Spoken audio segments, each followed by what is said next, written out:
किसी भी प्रकार की जानकारी के लिए सब्सक्राइब करें हमारी चैनल बागेश्वर धाम सरकार को। बेल आइकन को दबाना ना भूलें। एकदा हि विशालायां चत्वाररसयो मलः सत्संगार्थं समायाता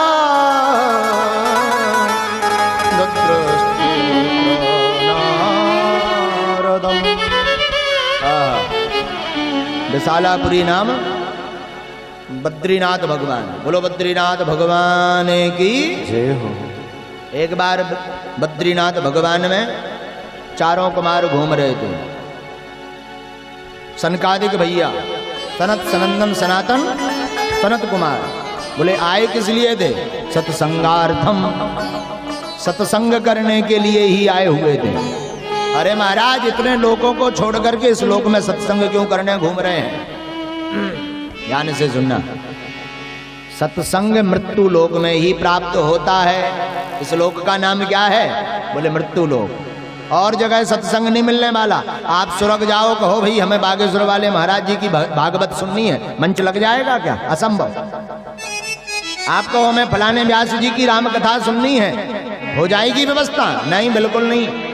आप कहो फलाने साधु से राम चर्चा करनी है, हो जाएगी? बोले बिल्कुल नहीं।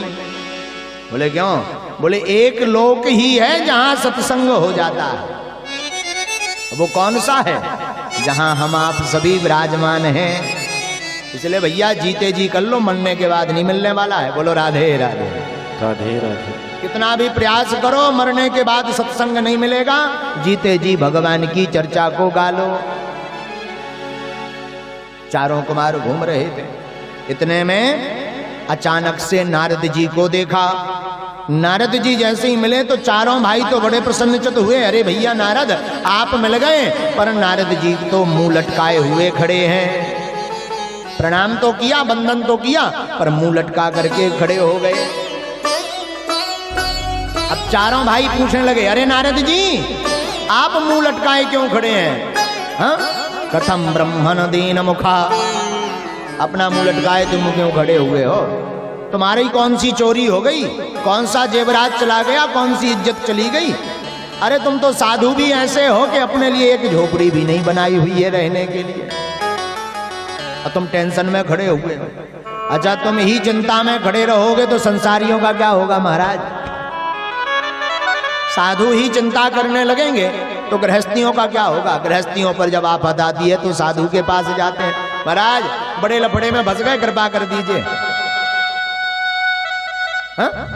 अब आप ही ये मुंह लटकाए खड़े हैं, बड़ी गड़बड़ वाली बात। अब नारद जी बताते हैं, सुनो महाराज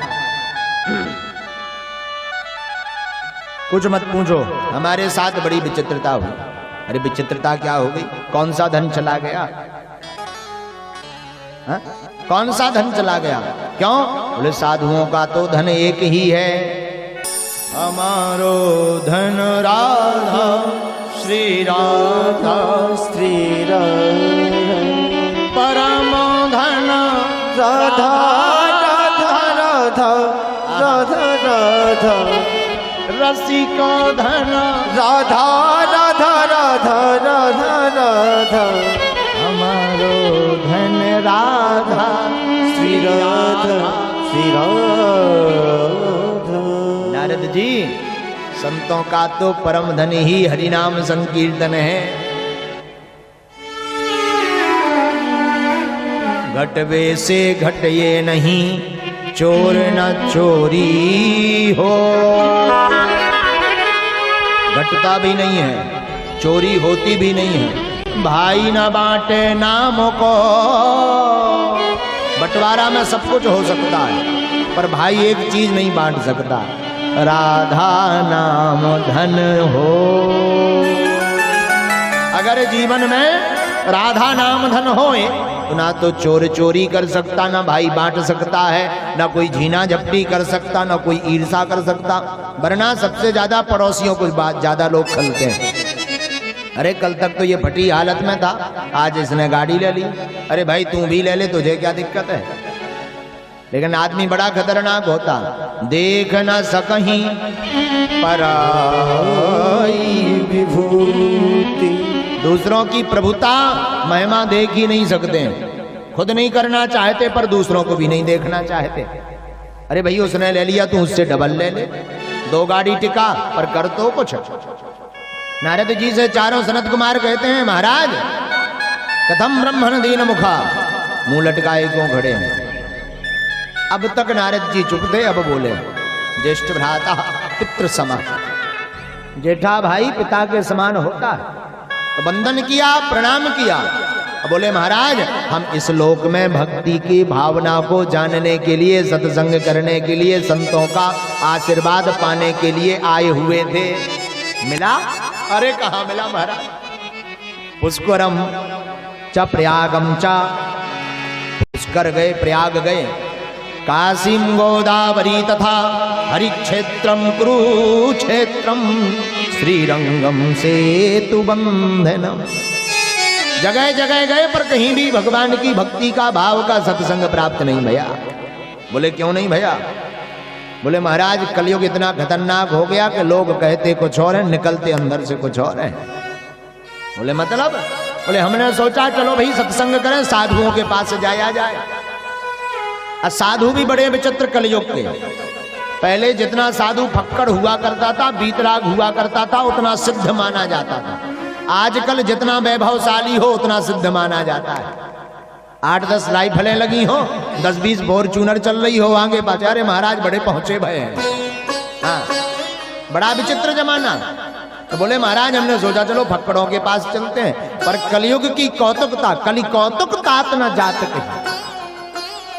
बोले एव मार्देषु तीर्थेषु ब्रह्मांड इतस्ततः, सब जगह गए पर कहीं पर भी सत्संग प्राप्त नहीं भया। बोले महाराज सत्संग क्यों नहीं मिला? अरे महाराज ये कलयुग पाखंड निर्ता, सभी पाखंड में लिप्त हो गए। पाखंड किसे कहते हैं? पापस्य खंडः सपाखंडः, पाप का ही जो खंड हो उसे पाखंड कहते हैं। बड़ी विचित्रता हो गई कलयुग में। तपसी धनवंत दरिद्र ग्रही, कली कौतुकता तो न जात कही। बड़ी विचित्रताएं देखी हैं हमने। क्या विचित्रताएं देखी? बोले एक साधु के पास गए, हमने सोचा ये बढ़िया कथा सुनाएंगे, सत्संग सुनाएंगे। तो जब हमने जाकर के देखा तो महाराज जी के बाहर बोर्ड में लिखा हुआ था मौनी महाराज का आश्रम। हमने चलो कहा अब यहाँ सत्संग होगा ही नहीं, क्या दिक्कत है, क्योंकि ये तो मौन धारण किए होंगे, नाम ही मौनी बाबा है, तो ये बात ही नहीं करेंगे। और बोले जैसे ही प्रवेश भये और वहां गए तो इतना शोर होता रहे कि हमारे कान पकने लगे। बगल में एक साधु लेटे हुए थे, हमने उनको जगाया, महाराज उठो।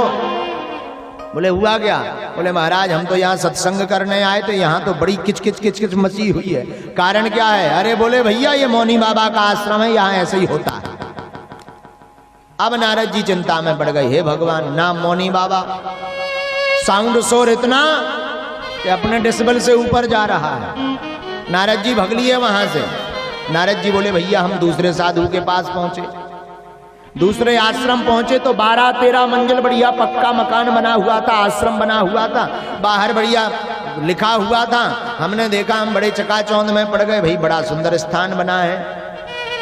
किसी से पूछ लिया महाराज ये किसका आश्रम है? जवाब आया तो बोले माथा गर्म हो गया।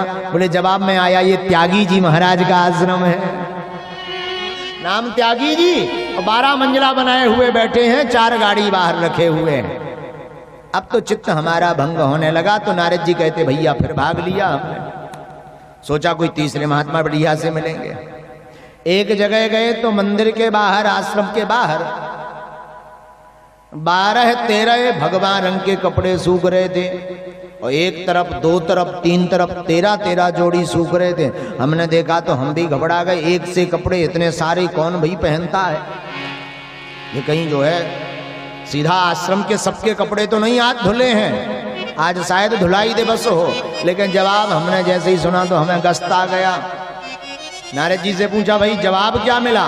बोले जवाब मिला, बोले ये नांगा बाबा जी के कपड़े लटके हुए हैं।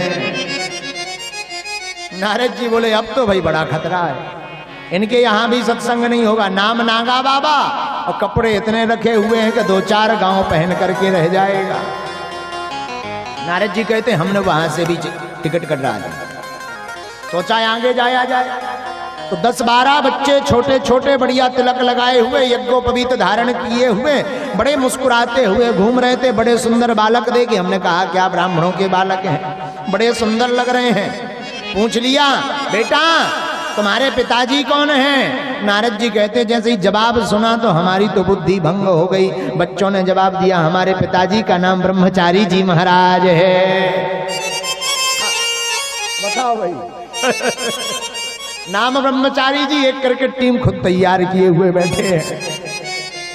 नारद जी कहते हैं अब हम समझ गए इस संसार में बड़ी विचित्रता हो गई है।